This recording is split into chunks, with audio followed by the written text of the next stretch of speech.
What's up, guys? The sun is rising on us here in the backdrop, and today, as well as the sun is rising, there's a new product on the horizon from KLIM. It's called the KLIM GTX Adventure Boot, and here is what I've got to say about it.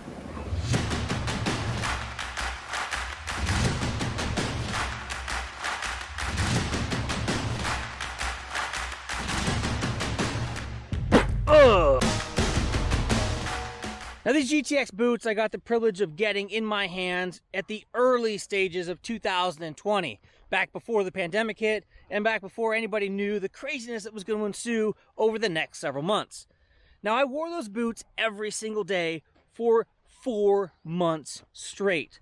I walked over 150 miles in those boots, and I have ridden over 5,000 miles in those boots.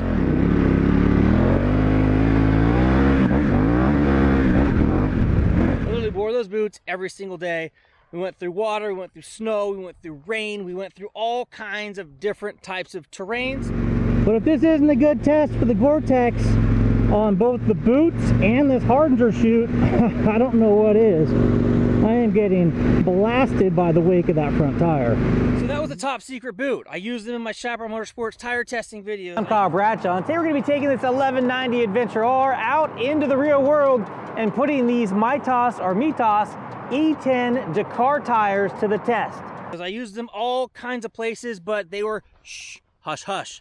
They were brand new when I was doing product testing and evaluation on them before they came to market. So the set that I'm going to show you right now is actually a pre-production set of the GTX Adventure boot, or the Adventure GTX boot, I should say. It's a phenomenal boot. If you want to be able to have waterproof touring boot protection while out there on your motorcycle, and you want to be able to walk as far as you want to walk during the day, these boots will allow you to do it.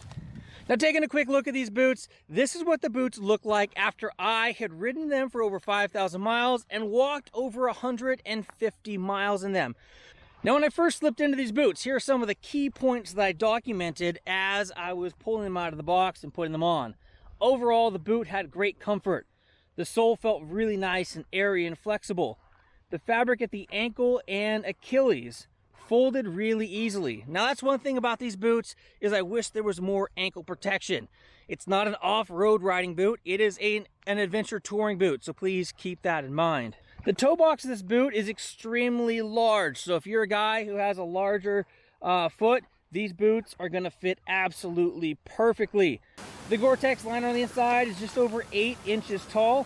That's going to allow you to ford just about any creek that you come across. Now, as far as entry and exit of the boot goes, there is a buckle that goes across the bottom, and then we have a BOA system that holds your foot in using the BOA type restraint.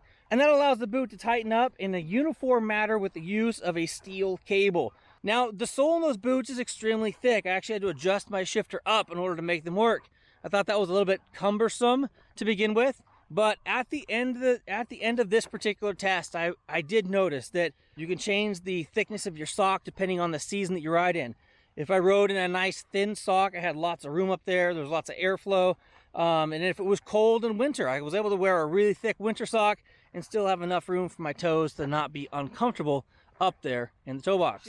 Probably the most comfortable motorcycle boot I've ever worn when it comes to the sole and the amount of traction that sole has on the bottom and the amount of comfort that I've had in all day walking and hiking.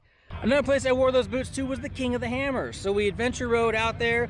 We then walked all day around King of the Hammers. Now, the hiking around that event, I probably walked 10 miles out in the desert in these boots.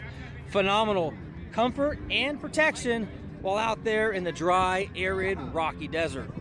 If you take a look at the tire test videos launched at Chaparral Motorsports back in February and in March, those boots were the boots that I was wearing in each of those tire tests. So take a look at those videos to see those boots in action, real life situations, while doing tire testing. I also had the opportunity to wear these boots up into the snow. Ah! They look like this. Snow angel! Okay. Now I gotta get out of here. Hoorah! Anyhow, after over 5,000 miles of riding in them and after walking over 150 miles, I can say that they are probably one of the most comfortable adventure touring boots that I have worn to date. They don't have the protection of a motocross boot, and that's why I'm not wearing them out here today. I'm going to be hammering some super hardcore adventure stuff with Mr. Travis Brock from Every Single Sunday later today, so I need ultimate protection. Hopefully I don't kill myself today, but stay tuned for those videos that should be coming up here pretty shortly if everything works out according to plan. Anyway, I'm Kyle Bradshaw. These are the brand new Adventure GTX boots from KLIM. If you have any questions about the boots, leave a comment down below. I have worn them a lot, and I've worn them in lots and lots of different locations. If you haven't already, please hit that like button and subscribe button if you want to be part of the notification squad. And if you have a couple extra bucks that you can spare throwing my way, please take a look at my Patreon account link down below. For as little as $3 a month, you can help keep this process rolling forward. Anyway, I'm Kyle Bradshaw. Thank you guys for watching. Hope you enjoyed this beautiful sunrise as I've talked to you about the brand new pre-order only KLIM Adventure GTX boot. Till next time, take care and ride safe.